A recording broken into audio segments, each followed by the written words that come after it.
I believe the only venue for me is the Ride of Broken Dreams. Oh, you mean the Enron ride? That's good satire.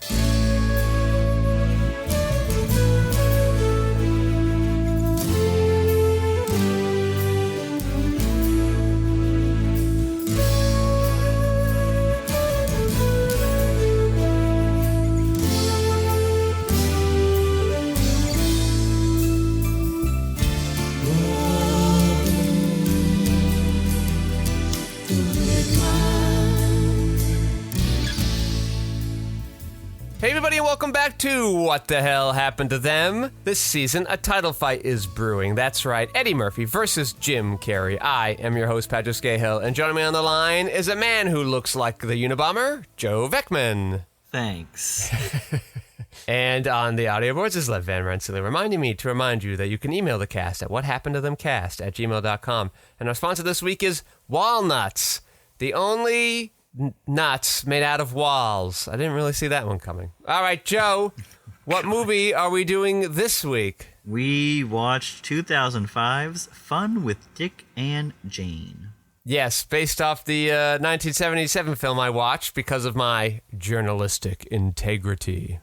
I've seen it too, it sucks. All right, what happens in this movie? When an affluent couple lose all their money following a series of blunders, they turn to a life of crime to make ends meet. All right. Despite being of age when this movie came out, I had no idea this movie existed. Did you know? Have you heard about this one? Yes, I've seen it. This was a movie I watched after the fact. I was like, oh, is it a Jim Carrey movie that came out?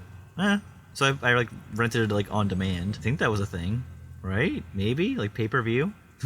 Pay-per-view existed back then, I believe. Yeah. Maybe not.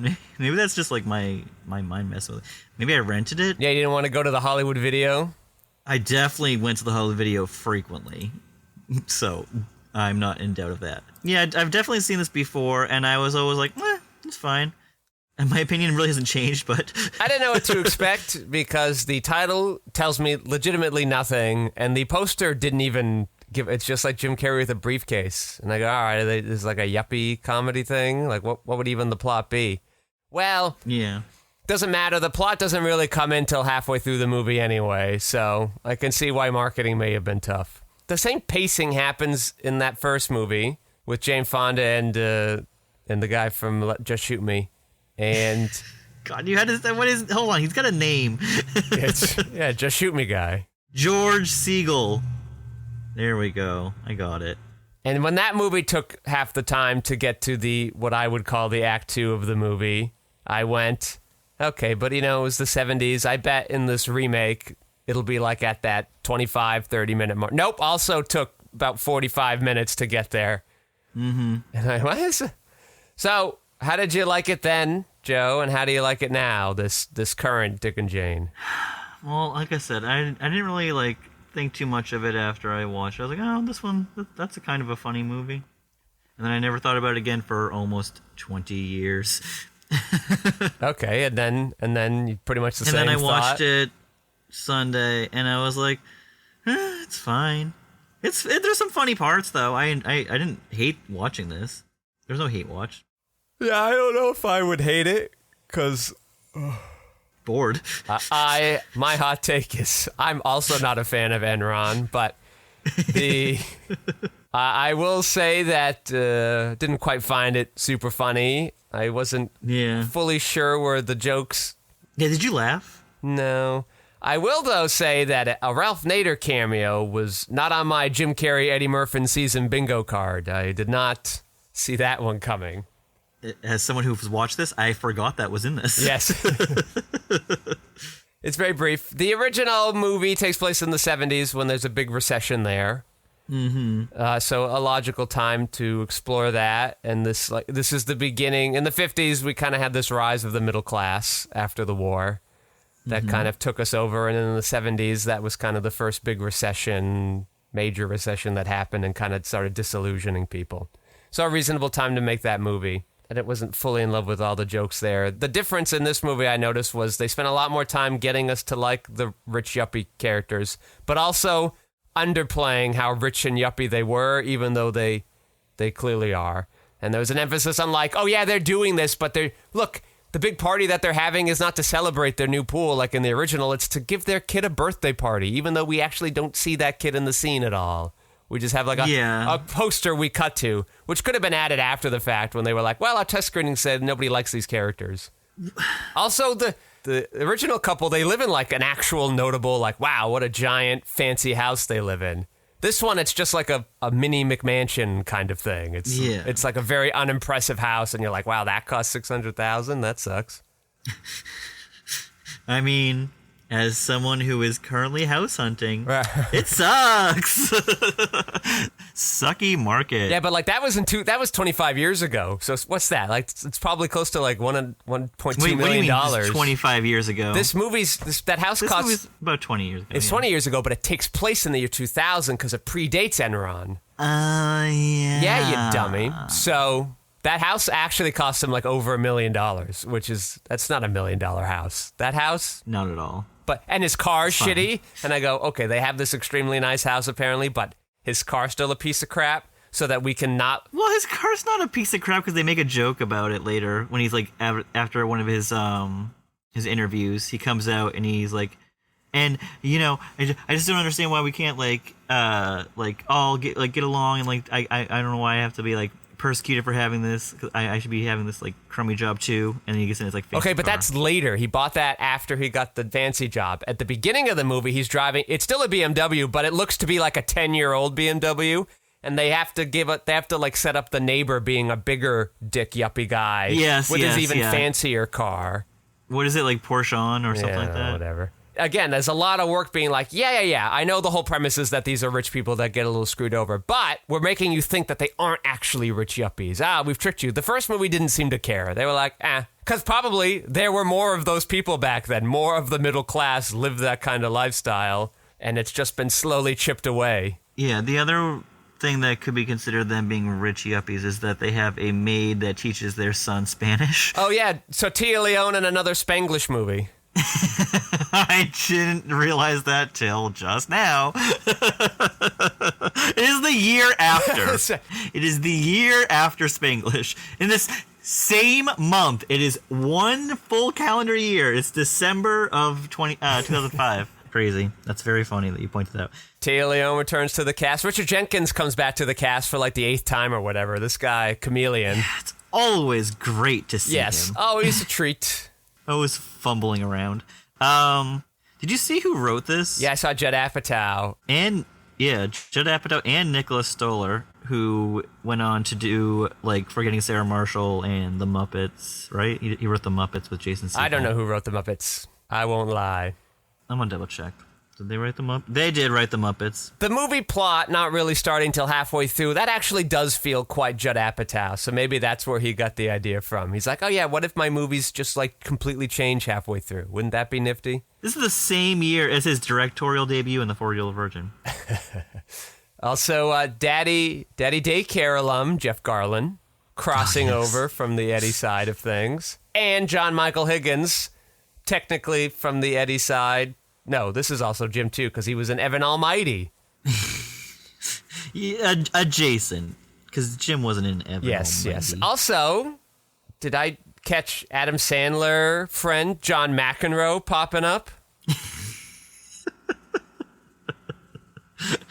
Where did he pop up in this? He doesn't even have a line, but, like, one of the places Jim and Taya rob is, like, a car dealership. And he seems to be the guy they're robbing. It looked like him anyway. Oh, that's funny.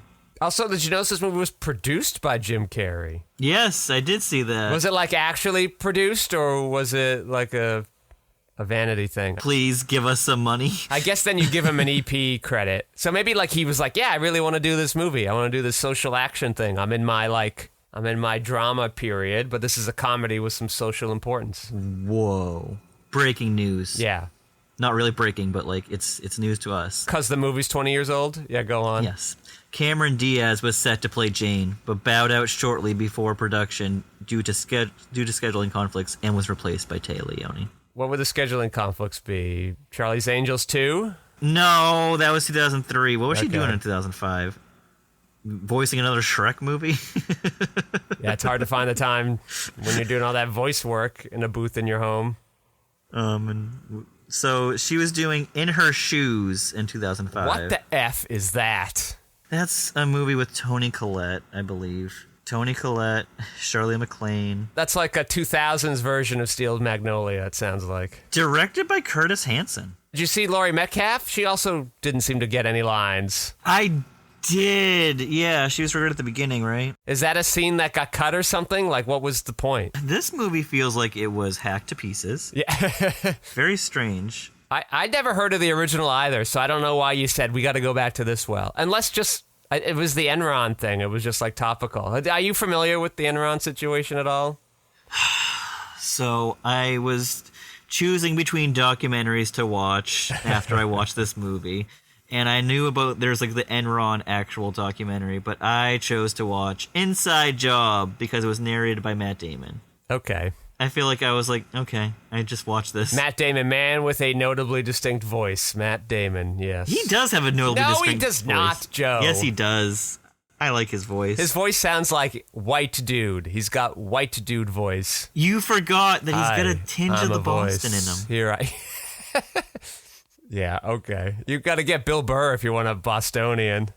I don't think... Well, was Bill Burr... In 2010, was he like ready to do some documentary Definitely narration? Not. No. Téa Leoni seriously injured her shoulder during the coffee shop scene when her character slid over the counter. Jeez, did her own stunt. Like Eddie. No, who just did that? Was it Eddie? That sounds right. Paramount Pictures paid Sony over $100,000 to interrupt filming of this movie for a week so that Jim Carrey could do promotional appearances for a series of unfortunate events. Wow, what an interesting but nifty deal that was. They paid them $100,000. What did they do with that? Did they buy more like 2000s music? The needle drops in this movie. I'm like, oh god, high school. Yeah. No. We've gotten off track. Yes. You watched the documentary of the Enron, so you're all informed about all the crap that went down. Yes. Yes. Mostly informed. Yeah, this movie likes to paint it as if it was like, we only have one bad guy. We need to make this movie super simple. So Alec Baldwin. Oh, yeah, Alec Baldwin. He's our bad guy. He's the guy at top. Yeah, it looked like Richard Jenkins was a bad guy too, and it was like this big oligarchy at the top. No. He was actually just made a pawn and then sold up the river afterwards, which felt kind of like lazy writing, but... Yes, really what happened is Enron was one of the biggest companies at the time in America. It was very big, popular, reputable, and we were in the beginnings of the tech boom, and they said, wow, everybody's making crazy amounts of money on things that aren't really real yet. Spoilers. It's like kind of like the producers. It's easy to like fake. We can make so much money off of these bad businesses. Yeah, The Wolf of Wall Street. I've seen the movie. Enron is going to have tech subsidiaries that nobody knows is a subsidiary of Enron, and those subsidiaries are going to buy stuff from Enron, and Enron's going to look super profitable, and the stock price is going to go up and up and up. And all the executives know they're on a little tippy-over house of cards, and they say, time to sell all our stocks. All the other people are getting paid in stocks at Enron, and they think it's worth a lot, and people's pensions are tied up in it. And then suddenly somebody realized, hey, looking at this balance sheet, it just seems the company's going in and out a lot. And let me tell you where else this happened. Banks in 2008. This recent FTX collapse with Sam Bankman-Fried. All these balance sheets of people paying themselves with companies that don't really exist or vendors that aren't really there. It seems that if it keeps happening over and over again, perhaps somebody should do something about it. And quite frankly, if this were to happen today, they just get a government bailout. You know how I know that? Because that's what happened 3 years later. 3 years after this movie came out. Yeah. Didn't matter. It was really depressing watching that documentary. I know the housing crisis is a lot more famous than Enron, mostly. The Big Short. Yeah, yes, The Big Short definitely helped with that. They've made so many movies about this. 99 Homes. Yeah, good movie. So there you go, a little history lesson for you all. Another place where the business sector and the government kind of fail to get the job done. Enron did get like hard bankrupted, and a different board took over, and they basically spent the next 16 years trying to sell off all the remaining assets. of the company and pay off all the creditors. They notably did not attempt to pay off all the pensioners that got effed over, mostly just the creditors. They could have returned the contributions all the people made first and then paid off the creditors. They did not do that. They just said, sorry, creditors. Once again, average people getting left out in the cold when the government comes in and solves problems. All right, Joe. Solves. What were some things you liked about the movie? What were some things you did not like about the movie? Well, I have a little bit more I want to tell you about this. Give me the goods. Before Jim Carrey was attached to the movie, there were a couple of other actors considered before he was. The first choice for the role of Dick Harper was... Whoa. Yes? Jim Carrey is a producer, and he's not even, like, in it from the beginning. He's not, like, a driving force of the movie. Not at all. This does seem like a vanity thing. All right, go on, Joe. It's so not, though. He came in at the last second. They're like, eh. But, like, why give him the producer? All right, go on, Joe. The first choice was Ben Stiller, but Stiller was never offered the role. They just wanted him, and then they never offered it to him. Odd, but I see that line connected more. You have this movie, he comes to mind more easily than Jim does. Go on. He just had the biggest year of his life in 2004, where he was in 8 movies. Maybe that's why they didn't go to him. They're like, probably too busy. The studio then decided to offer the role to Rob Schneider. That also doesn't seem to fit here. But Schneider turned down the role as he didn't have much interest in the movie. He's like, I gotta go do the animal. I don't have time for this. No, fine. The animal, yeah. I gotta do the hot chick. I gotta do. Or was he doing Bigelow too? At that point? Yeah, European Gigolo. Was he already? Oh wow. Yeah, but eventually they went to Jim Carrey, offered him, and he said yeah. Imagine going from Rob Schneider to Jim Carrey. Hey, look at Jim. Jim doing anything? Listen, if Rob's not doing this, no way Jim's doing this. And Jim's like, hell yeah. I don't have to wear makeup? Great. Barry Sonnenfeld was originally set to direct this film, but had to bow out, citing personal reasons. He had stocks in Enron. Can you imagine? Another choice for the role of Jane was Catherine Zeta-Jones. The Téa Leoni one seemed like an out-of-nowhere casting, but I guess she did just have Spanglish. I don't know. She got a bit of a yuppie vibe to her more than Catherine. Yuppie mom vibe. But Cameron Diaz really doesn't. No, I wouldn't have gone there. And that's who they wanted first. Before they knew Jim, they weren't trying to plan a mask reunion. No, that was, just happenstance. Yeah. I guess it was, they were trying to get her to come onto the... She just reads too young, I think. Like, I like that Téa Leoni feels older. She might be older, I don't know the difference in their ages, but she definitely feels older. This note, I don't even know how, what the validity of this is, but it says, when Cameron Diaz was scheduled to star, the Coen brothers helped rewrite the script. What? I can't believe any of that is true.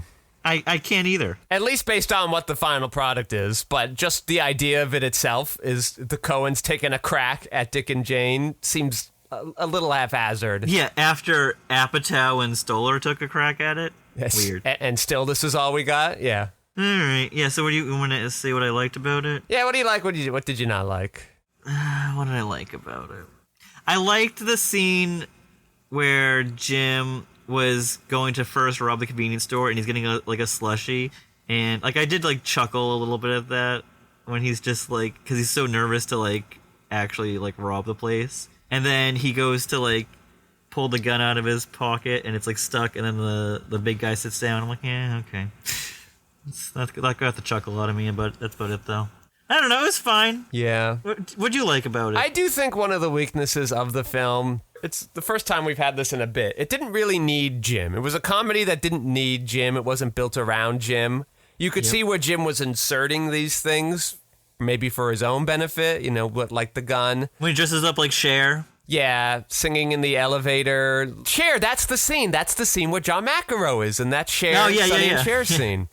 Anyway, But a lot of it just felt like a little out of place or a little forced. Like, it wasn't really Jim doing his best gym. I mean, I wonder almost if, like, the director was like, Jim, do some gym things. Go do your Jimminess. And he's like, I don't know if this is that movie. It does feel like they have a gun to their head every time they say a line. So, listen, Jim wants to be in this movie. He produced it, I know. okay? He's I know. Do you think he was just like, oh, I have so much money tied up in this now? Smart producers. They don't put their own money into it. They just put a lot of time into it. I guess they might use money to option scripts and things, but anyway, I wonder if Jim was like, I want to come at it from this movie. I want to play it a little more straight, and they're like, Jim, do the Jim things, okay? This is a comedy. This is not the Truman Show. Do your Jim things. So, budget? Yes. $100 million. Do you see it? Like, I guess they're doing all these bank robbing things. There's like locations, I guess. Yeah, you're doing locations. You have a lot of crowd stuff. You got to pay Alec Baldwin. Yeah, you got to pay Alec Baldwin. What do you think? $5 million? $10 million? You think he makes $5 million off of this? I don't know. Give him $1 million. He's got like 2 scenes. He's got one at the beginning and one at the end. I guess he's about to do TV, so he must be on the downswing too. He is right about to go to 30 Rock. It's not the 90s anymore. But Yeah. Jim, what's Jim? 20 million or something? So Definitely 20. there's, 1/5 of your movie. That's true. How much did it make? Made 204.7. You can't kill him. That's a lot more than I would have expected from a Me movie too. I had never heard of. Wow, 200 mil for this? For this. How do you even market this? I guess No one talked about this movie. This was not a Bruce Almighty, like, seismic, like everyone was, like, making... Bruce Almighty, we all heard about. It's fun of Dick and Jane. We saw the memes and everything. There were no memes back then, Joe. Well, there was definitely, like, little, like, yeah. I don't know. There was definitely, like, little things. Could you imagine the Napoleon Dynamite coming out in the era of memes? I mean, they've been repurposed as memes, I guess. Like, some of them has been repurposed. So now imagine it's like fresh in meme territory. Like it'd be a flood. I would have put my head in the oven. I can't. I know you find it charming still. I can't with that movie. I do like the movie. I will admit to that. Although I haven't given it another chance. I still live in 2004. It's a very specific humor. I get anyone who doesn't like it. I totally get it. I don't like any other movie that guy's done. Just something about Napoleon Dynamite sort of works. Oh, you don't like the Minecraft movie? I didn't His latest hit? I technically didn't see that movie, but... Wait, technically? What do you mean? In the sense that, admittedly, I didn't see that movie. Oh, okay. When I'm throwing all of his other movies in there.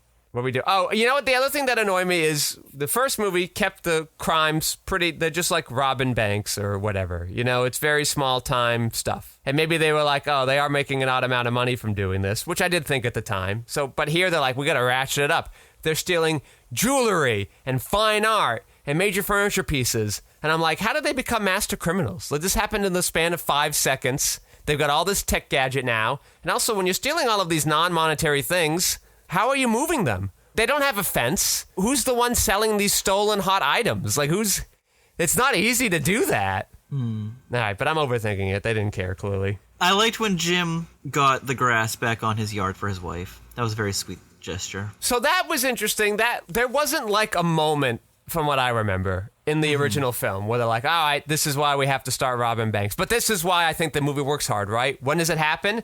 Well, Jim clearly wants to give all these things to his wife, so he steals the lawn. It also shows that he's become comfortable with stealing, because that's how he's doing it. We find the notice that, like, they're about to lose their home. They have the final due notice right there. So the audience theoretically would be like, oh no, his gun's against the wall. We want him to do the Robin Hood stuff. We want him to do this thing. They worked harder to sell that. I guess I have a mixed bag on all the changes they made. Sometimes them trying to make the characters more likable seemed to work, like in that moment, but a lot of times it seemed to be like trying to lampshade dim that we probably wouldn't like these characters in real life anyway and wouldn't feel bad about them. I found the production diary. Is it like one page, or do we have to sit through 90 pages of something? It's like a paragraph, and I'll try to make it quick. The whole production diary is one paragraph. Well, I mean, not the whole. It's not like I say that, but I'm being a little facetious. Oh, okay. Give me the goods. Peter Tolan. Do you know Peter Tolan? Do you know that name? Definitely not. You've seen a show he created with Dennis Leary called Rescue Me. Okay. Wrote the first draft of the screenplay. In June 2003, it was announced that Jim Carrey would star in the film with Barry Sonnenfeld directing and Brian Grazer producing. Brian Grazer, Arrested Development, and he also produced Jim Carrey in The Liar Liar and The Grinch. Okay, I'm following. July 14th, 2003, it was announced that Cameron Diaz would star opposite Jim Carrey. The same day, it was also reported that the Coen brothers would rewrite the script. I don't think that happened. I think they were going to do it, and they didn't do it because Diaz leaves. On July 3rd, it was announced that Sonnenfeld had left the film 6 weeks before the start of production. Ooh. Production was postponed until after Jim Carrey had completed the film Lemony Snicket: A Series of Fortunate Events, where he was paid for $100,000. Sony gave The $100,000 to Paramount. Whichever was making the movie got $100,000. Yeah. In October, so we have 3 or 4 months just delayed right here. It was announced that Dean Parisot would replace Sonnenfeld as director and that production would start in June of 2004. That's a full year later. Dean Parisot is the director of Galaxy Quest. Okay, that movie I enjoy. Then Judd Apatow and Nicholas Stoller worked on the script with Parisot. Diaz then left the film in June of 2004. On July 21st, they took another month, and it was announced that she would be replaced by Tay Leone. The film had more than 2 weeks of reshoots and numerous rewrites.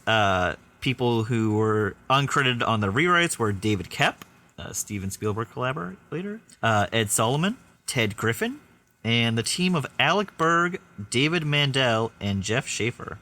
Alec Berg worked on Seinfeld, Curb Your Enthusiasm, and Barry. Yeah, he's done a lot of big TV things. Yeah. Ted Griffin, he is definitely one of the creators of My Beloved Terriers. You remember that show? Yes, I remember that show, Joe. I still love it. I know.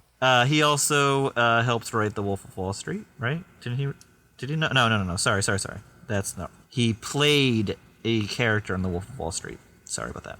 A lot of financial ties to the movie. Mm-hmm. All right, so how you feeling? You think this is one of the top 10 films of the 2000s? No. You don't think this is one of the best films in the last 25 years? Is that what I'm hearing? No. All right, well, you want to go over your list of the things you thought were the best 10 films of the last 25 years? Oh, shit. I see what you're teeing up. Yeah. Okay.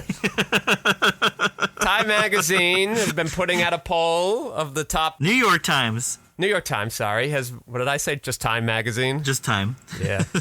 New York Times have been putting out a poll of the best 100 films of the century so far, now that we're a quarter of the way through. I looked through their list. Surprise, surprise, I didn't always agree with things that they said, but there were some pleasant surprises on there I hadn't expected, or some things that were doing better than I thought they would have. There were many things that did worse than I thought they would have, and certainly a fair number of things that should have been on there, and things that should not. But they allowed for readers, to vote on the top 10, and this proved to be a really daunting task. I'm not particularly confident. I saw other people on Letterboxd making their own lists. I'm not going to post mine because I don't know if I could stand behind it. I don't know. Yeah, now you put me on the spot, and I never went back and fixed it. Well, what did you have? Okay, so I stand by these movies, but maybe not as, like, a definitive. Okay. But these are 10 movies that I love. Yeah. 1, I Saw the Devil. These are not in any order, but just 2, The Worst Person in the World. 3, Jack and Jill. You madman. I love Jack and Jill. 4, Ang Lee's Hulk. 5, the Coen Brothers' Inside Llewyn Davis. 6, The Social Network. 7, Paul Thomas Anderson's The Master. 8, Luca Guadagnino's A Bigger Splash. 9, Southland Tales. And 10, Mulholland Drive. All right. Would you believe me if I said that we had Any crossover? We had 2 crossover movies. Would you believe me? Yeah, I could say 2. Yeah. Well, you At least shouldn't, 2. because we actually have none. Gotcha. Really? I mean, at least 1. Mulholland Drive was one I was on the fence about. I ultimately didn't go that way. How dare you? No Lynch then? No Lynch made it on there. I wonder if they would have let you do Twin Peaks: The Return, which France named the best film of the last decade. So I mean, it should be. It's one of them. I don't know if I'd put that on the.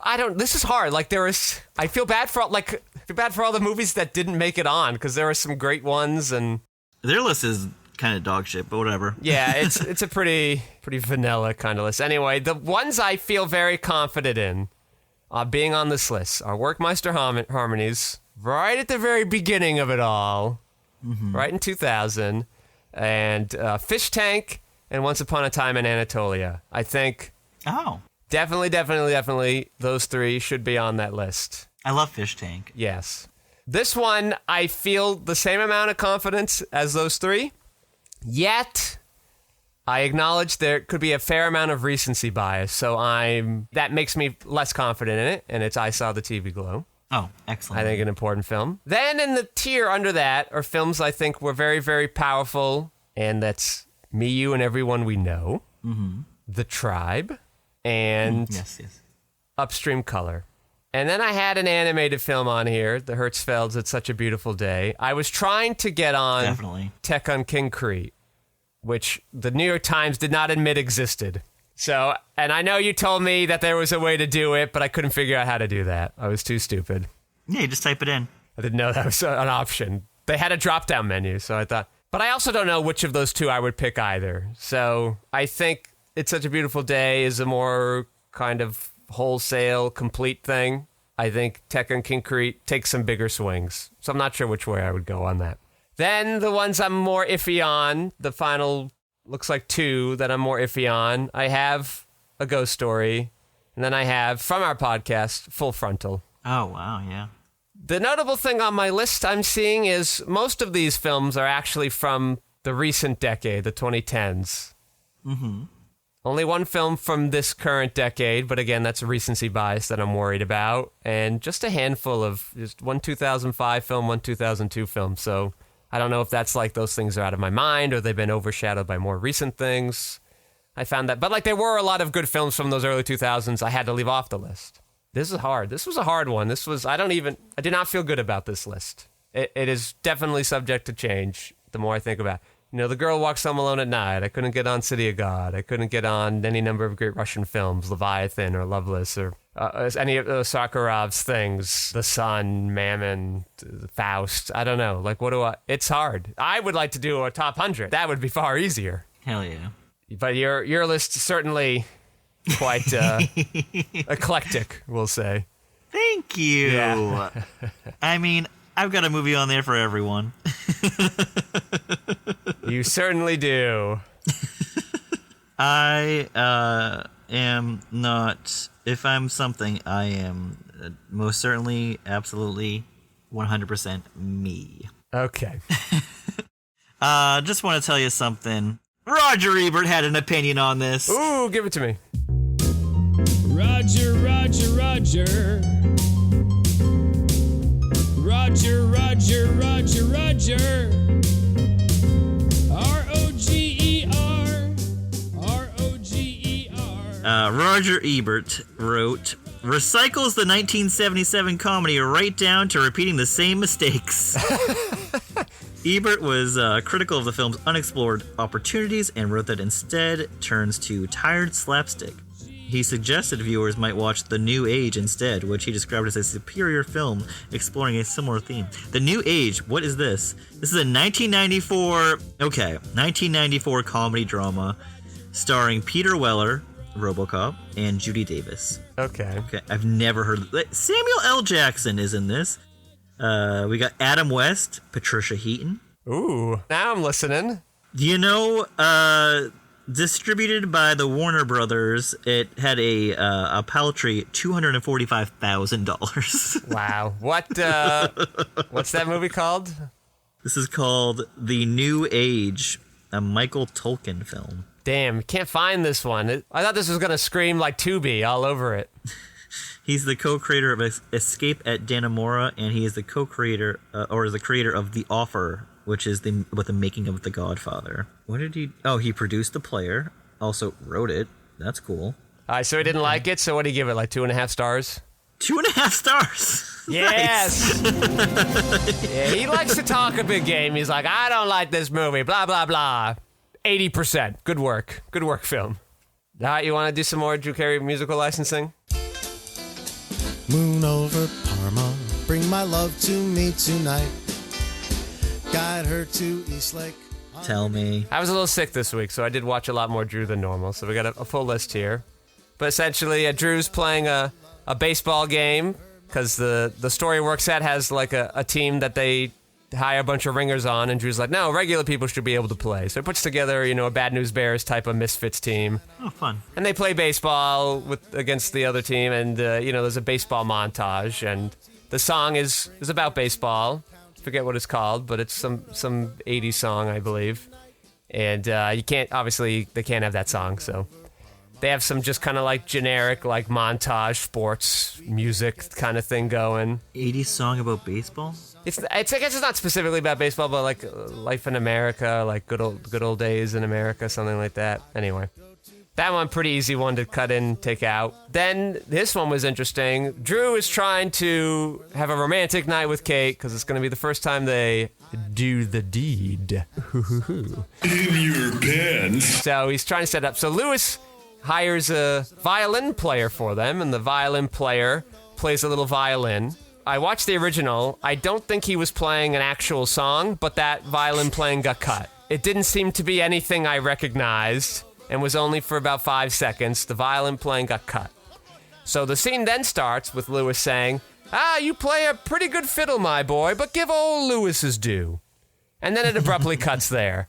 But he goes on to do those couple lines from A Devil Went Down to Georgia. He only speaks them, 2 lines. That had to get cut. What? Had to get cut, yes. You cannot say, I'll bet a fiddle of gold against your soul because I think I'm better than you. Can't say that, apparently.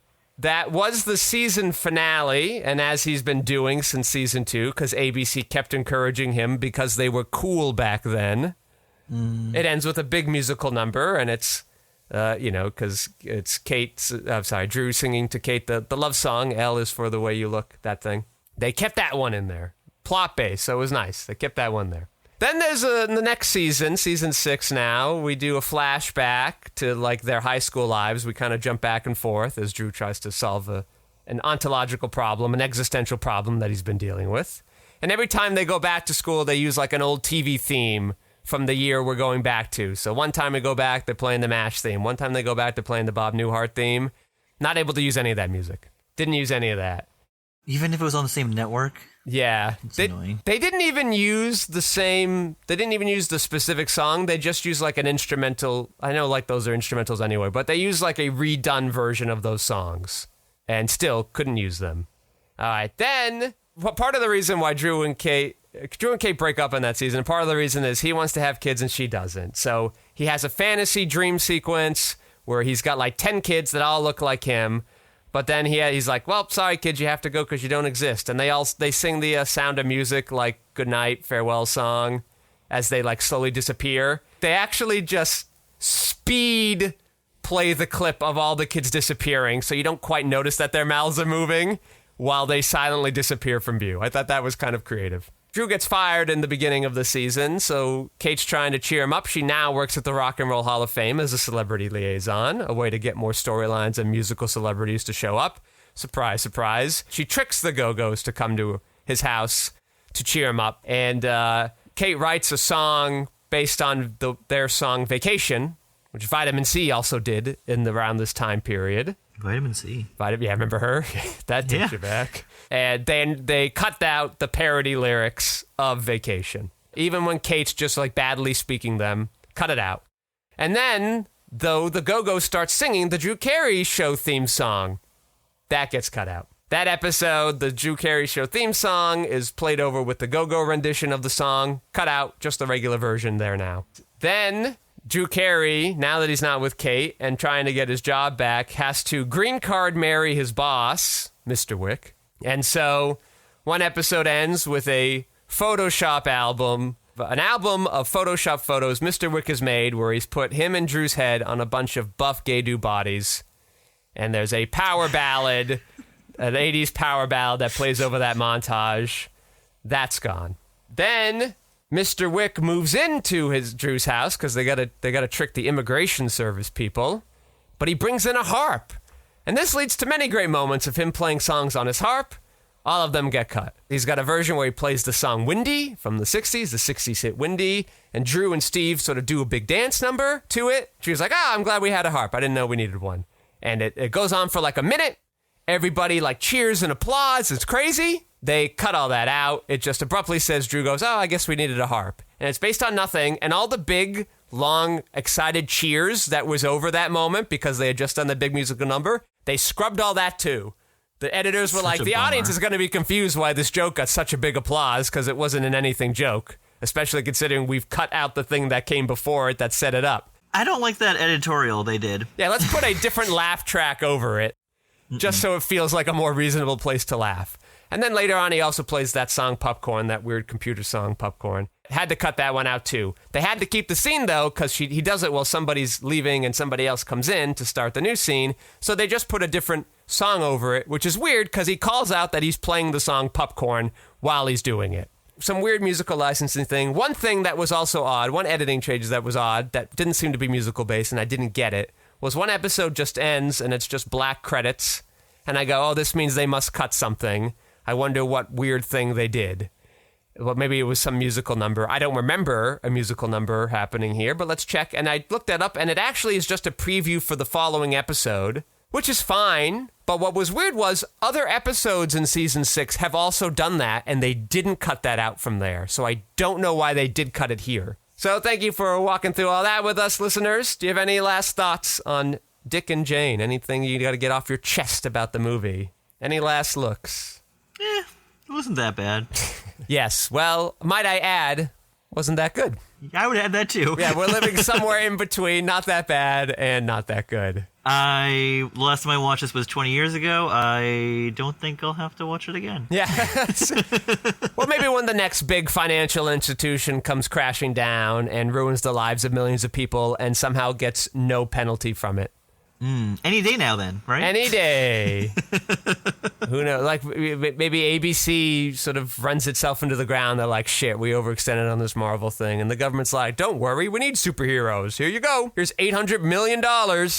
Well, this month is really the test if we need superheroes in our cinema anymore, because if Superman and Fantastic Four bomb, I think we're done. I think they're just going to cancel it all.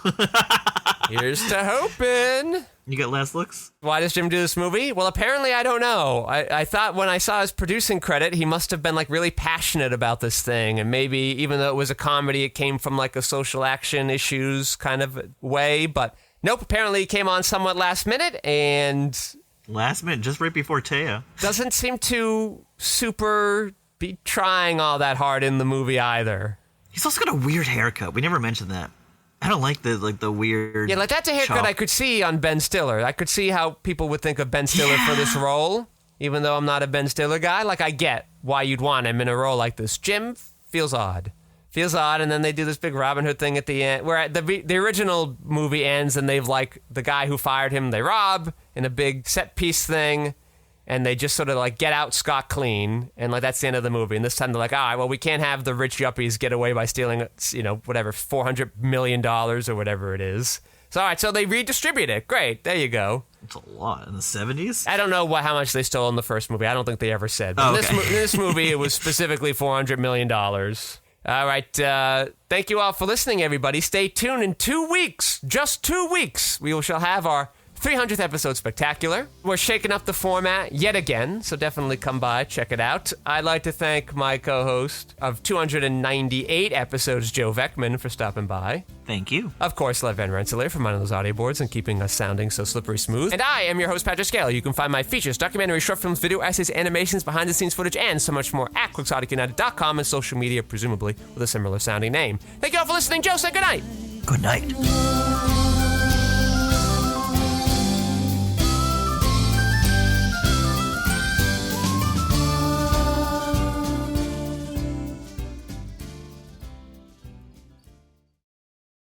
All right, so I got a little gift package, care package the other day. Yeah? Yes, from our frequent guest, Grant Keller. Oh, what a wonderful guy. Yes, let me he gave me as a gift package, sort of thematically based around our podcast, Joe. So I thought I'd share it with you. Oh, okay. Now, it's a fair number of gifts, little items here. To be in my 20s. If you could think of an item that best symbolizes season 1 of our podcast, the Adam Sandler season, what item do you think that would be? The best... What, like a Netflix subscription? Uh, I guess you can't really hold that, but... Close. I was close. Did you mean to say Little Nicky action figure? Oh my god! Oh my god! I'm actually jealous. I didn't know that existed. That is an incredible action figure. Oh my god. That looks expensive too, because it looks like it's in pristine condition. A vintage McFarlane's toy thing. The box is wow! Oh, it's McFarlane. Yeah. Ooh, that's nice. Okay. That looks really cool, though. I like that. It like comes with, Little Nicky sleeping on the grater. Oh my god! It comes with the dog. Comes with the dog. The dog has incredible peeing action. Of course. Yeah. I might need to get one of these. Mr. Beefy says, Yes, Mr. Beefy. "You love acting, I love pissing." Yes, yeah, that is one of his lines in the movie. You know what's a good movie? Little Nicky. Yeah, Jesus. Whereas Little Nicky has snoring and demon voices.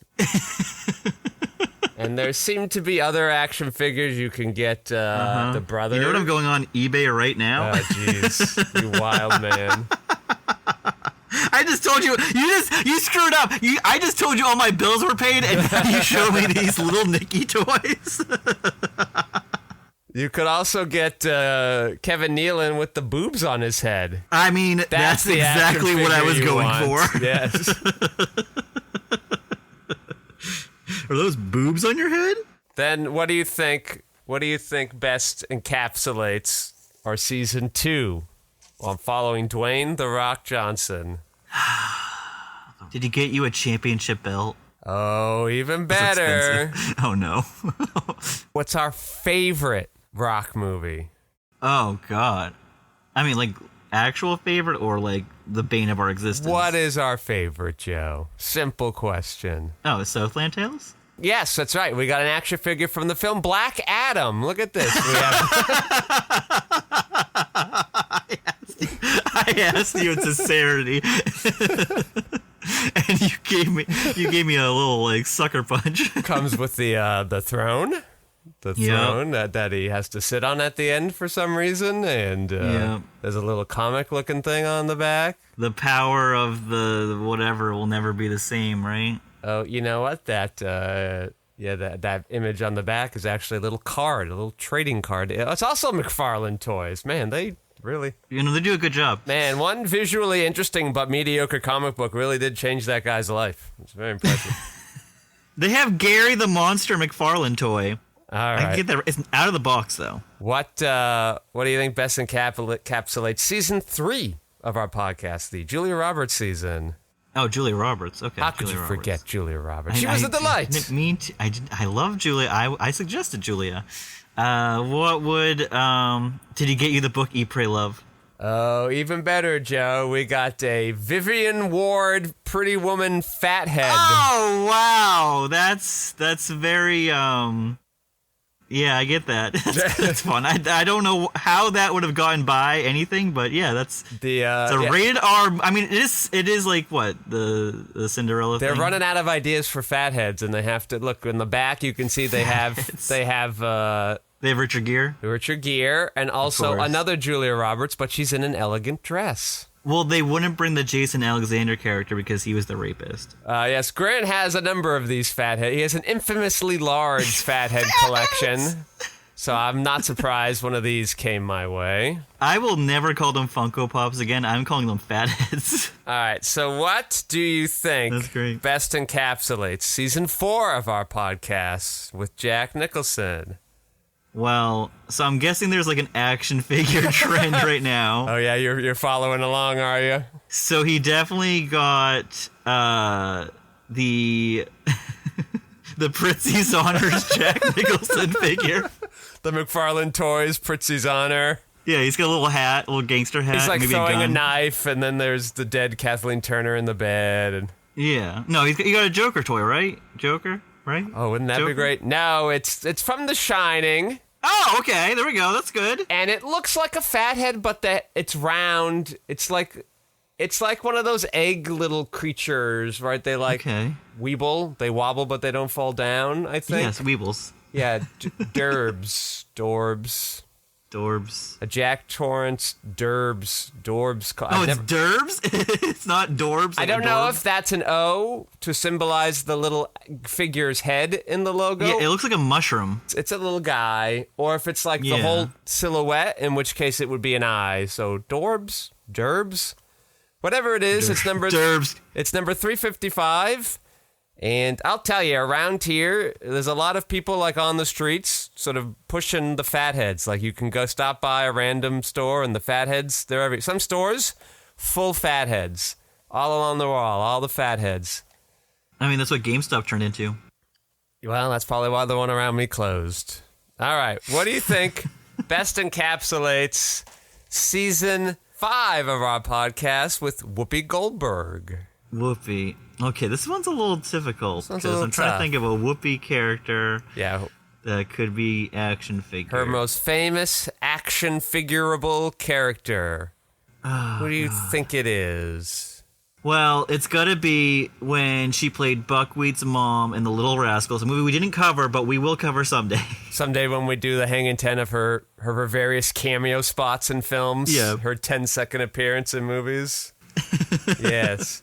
Is it the Lion King character? I know she's a Lion King character. Oh, The that's hyena. right, one of the hyenas. No, it's in fact her. No, I was wrong. Her Star Trek character, Oh, okay. All right. Gweenan, maybe is how you pronounce that name. I'm not totally certain. I'm sure Mr. Jeremini will correct me at a future date once he listens to this. Is it Queenan? Gweenan. Yeah, that sounds right. It's like a G. It just sounds Oh. racist when I say Gweenan. And not to her, but to like Italians. Maybe she's part Italian. You know, she is going to do a multi-episode arc in an Italian soap opera coming up, so maybe it's related. Whoopi? Yes, Whoopi. Does that sound ridiculous to you? Because it is. It's a little ridiculous, but if you look at her filmography, you'll be, okay. Look, the Star Trek action figure has an exclusive mini Star Trek Generations movie poster included. A mini poster. Yeah, it's like hiding underneath. You can see it in the back. Oh, nice. Hailing all collectors, individually numbered figures. Oh, yeah. Design an alien contest. Win a TV appearance on Star Trek Deep Space Nine. Joe, we could design an alien for this clearly 25-year-old contest. Oh, I'm sorry, probably 30-year-old contest. Yeah, it's an old show. Oh, my goodness. Look, she comes with, here's her gear. She comes with a little tray, a specially designed platter for serving liquid refreshments aboard the Enterprise. So what, her character is like a waitress? No, I think she's like a button pusher. I'm not sure. I don't know. I've never really watched Star She Trek. also has fancy glasses for holding exotic drinks formulated by Gweenan and the other officers of the Enterprise. And she has a Starfleet monitor. Is this going to be like when I kept pronouncing it Sir Pico? Yeah, that's what we're getting. But stay tuned, Joe. The Star Trek Deep Space Nine Crossroads of Time game is just about to come out for the Sega Genesis and the Super Nintendo system. Okay, I'm begging. Oh, because it's signed. Okay, thank God. Because I just stumbled upon the exact toy that you had for the little Nicky one. Yeah. And it was valued at $400, but it's signed by Sandler and Kevin James. Kevin James? That's value down. Maybe that's why it's not $1,000. God. Why would Kevin James sign that? He wasn't in that movie. I don't know, but I found The Gatekeeper and Gary the Monster for $40, thinking about buying it. Season 6, our current season. He already jumped the gun Jump the gun. What did I jump a gun on? for Eddie and Jim. Yeah. What's there to jump the gun? We're 50 movies into our season. The gun's jumped. We jumped it. Yeah, but we've got some I mean, we got one critical Jim Carrey series coming. Grant didn't want to wait. So, what do you think? What best encapsulates Eddie Murphy's side of season 6? Eddie Murphy. Oh, please tell me he got a Nutty Professor. Oh, no. He went for the low-hanging fruit. Oh, God. Oh, God. He got you a donkey. Got a donkey plush animal. Its legs seem to be sort of regular stuffed animal legs, but his donkey ears you can kind of oppose. It's got a little wire in it. I could mess with his ears if I wanted to. All right, for Jim Carrey. Okay. What do you think? He definitely didn't get a Joel plushie, Joel Bearish from Eternal Sunshine. Did he get Robotnik?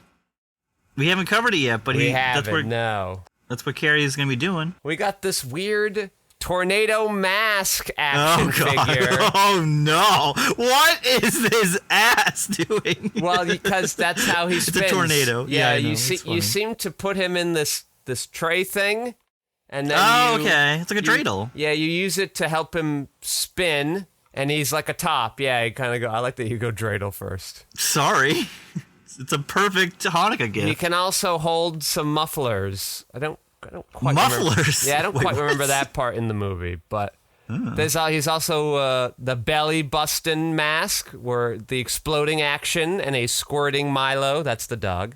Yes. There's a wild wolf mask. That's when he's getting a hard on watching Cameron Diaz do a thing. Oh, who wouldn't? He's got the shocking surprise plus an action punching bazooka. The bazooka fires out a boxing glove. Yep. And Chompin' Milo, he's got chomping teeth and a shooting net launcher. I don't remember the net so much. Deleted scene. All right. Mask, from zero to hero. The mysterious mask has powers beyond belief. Powers that take you beyond your wildest dreams. Watch as Stanley, I forget that's his name, becomes an amazing hero as he transforms into a lean green crime-fighting machine. The mask, there's no limit to fun when you dare to wear the masks. Tornado mask. Bad guys beware. There's a storm on the horizon, and it's heading this way. The amazing mask spins and swirls at supersonic hyperspeeds as he uses some spare mufflers to knock out his enemies like a Tasmanian tornado. Talk about the twist. The mask is unstoppable. Does he actually fight crime? Does he fight crime? Well, in the comic material that it's based off of, he does. Ages 5 and up. I'm that age. I am up. But in the movie where they seem to step away from a lot of the comic elements of it, he accidentally fights crime when those mob bosses, I forget what they actually were doing. Were they like minting money or something? I don't remember. The reporter was the secret bad guy, but it made no sense. All right, Dimitri was nice, and he gave me a couple things too. What? They're not related to the podcast. He gave me this book of Frasier scripts right here. Oh, wow. Which I actually used to read in my college library in between classes because they had a copy of this here too, and it was a nice way to study kind of these top scripts from the early seasons of Frasier. It's quite nice. And he also got me the Cafe Nervosa Connoisseur's Cookbook from Frasier. Oh, wow. And he either has an Aunt Judy, or he bought this book used somewhere because there is a message from September 27th, 1997, which I believe is from before he was born. And it says, "Dear Hopper," which is also not his name, "a belated birthday gift. Enjoy. Love, Judy." And then Judy also felt the need to write a sticky note and put it on the book. And it says, "I apologize for a bit of a paper stain. It's hairspray from my purse." Yeah, Aunt Judy, I'm sure it is. I wrapped it here, wherever that is, so it wasn't protected in my bag. And it's got a number of little recipes in here. Man can live by bread alone. Let's do lunch. Just bring 2 forks. Some like it hot. Those are the many sections. Some like it hot?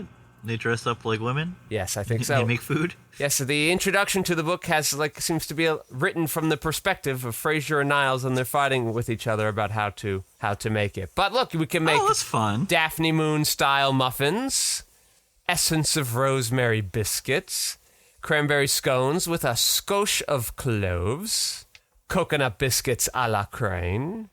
We got a lot of things we can do here. So thanks to those former guests of ours on the show. Lovely people. Thank you so much. Now I guess we'll start the show for real. Well, I just want to say I am really concerned at how much Grant spent on that because I'm only seeing these action figures for Little Nicky at $70.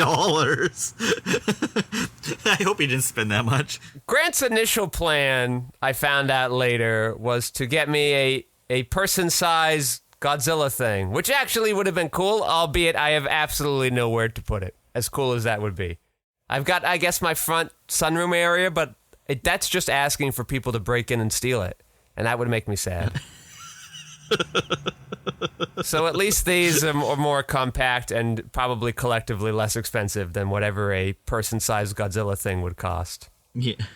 When I make it big, that's when I'll get one. I'll have enough room, and I'll put one in there and in my office, and people will see it on my Zoom calls, and they'll be like, damn, this guy means business. And I'll be like, damn, you're right.